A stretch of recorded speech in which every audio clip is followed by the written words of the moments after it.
The Senate vote that passed the Respect for Marriage Act feels like a victory for thousands of LGBTQ couples. KSHB 41 News reporter Gian Kim asked two couples what this means for them and their relationships. You know, that's all we want is to be together. The Respect for Marriage Act feels long overdue for Tina Rodriguez and Robin Smith. You know, we deserve the same rights as everyone else.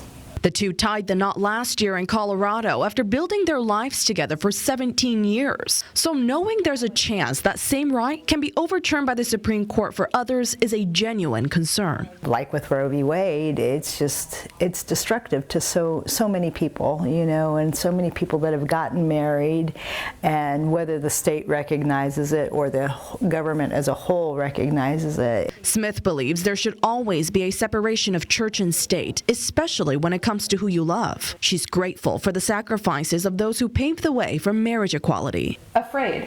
Basically, they're afraid. I mean, there were times where if you were found to be, you know, gay or whatever, like, you could be jailed. I also met Judy Bishop. But Peggy, you know, she's the kindest person. She says marrying her wife of almost 30 years was the best thing she ever did.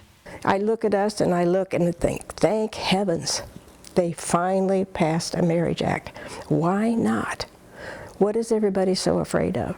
Growing up in the 40s was difficult as a lesbian woman. She kept her sexual identity private while serving in the Army and being married to her husband. But I'm still to this day afraid to tell people. All three women, they say the most important thing they want others to understand is just how much they love their partners. When it comes to love, they just want acceptance. It's about time.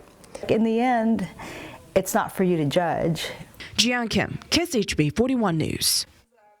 KSHB 41 reached out to our local lawmakers in the U.S. House. Representatives Cleaver and Davids both said they will vote in favor of the Respect for Marriage Act. However, Representative Vicky Hartzler said she plans to vote against it. In a statement, she said in part, quote, without adequate protections, this bill would be used as a bludgeoning tool in courts to force business owners out of business, shut down faith-based adoption agencies, and silence people of faith, end quote.